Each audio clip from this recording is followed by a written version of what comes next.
A Connecticut Yankee in King Arthur's Court, Chapter 44, A Postscript by Clarence.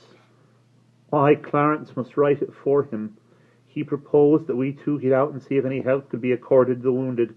I was strenuous against the project. I said that if there were many, we could do but little for them, and it would not be wise for us to trust ourselves among them anyway. But he could seldom be turned from a purpose once formed. So we shut off the electric current from the fences, took an escort along, climbed over the enclosing ramparts of dead knights, and moved out upon the field. The first wounded man who appealed for help was sitting with his back against a dead comrade. When the boss bent over him and spoke to him, the man recognized him and stabbed him. That knight was Sir Meliagruance, as I found out by tearing off his helmet. He will not ask for help any more. We carried the boss to the cave and gave his wound, which was not very serious, the best care we could. In this service we had the help of Merlin, though we did not know it. He was disguised as a woman, and appeared to be a simple old peasant goodwife in this disguise. With brown-stained face and smooth-shaven, he had appeared a few days after the boss was hurt, and offered to cook for us, saying her people had gone off to join certain new camps which the enemy were forming, and that she was starving. The boss had been getting along very well, and had amused himself with finishing up his record.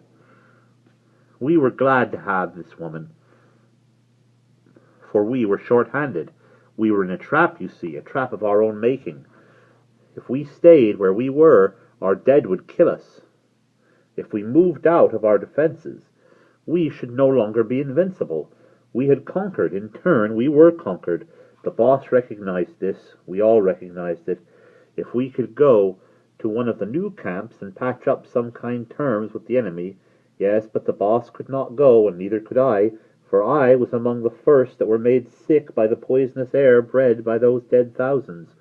Others were taken down, and still others. Tomorrow is here, and with it the end. After midnight I awoke and saw that hag making curious passes in the air about the boss's head and face, and wondered what it meant. Everybody but the dynamo watch lay steeped in sleep. There was no sound. The woman ceased from her mysterious foolery and started tiptoeing toward the door. I called out, "Stop! What have you been doing?"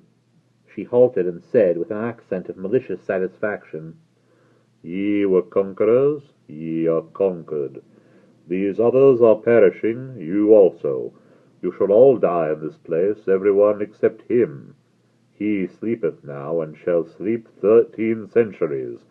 I am Merlin." Then such a delirium of silly laughter overtook him that he reeled about like a drunken man, and presently fetched up against one of our wires, his mouth spread open yet.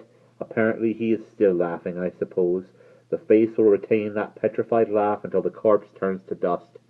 The boss has never stirred, sleeps like a stone. If he does not wake today, we shall understand what kind of sleep it is, and his body will then be borne to a place in one of the remote recesses of the cave where none will ever find it to desecrate it. As for the rest of us, well, it is agreed that if any one of us ever escapes alive from this place, he will write the fact here, and loyally hide this manuscript with the boss, our dear good chief, whose property it is, be he alive or dead. And that is the end of chapter 44.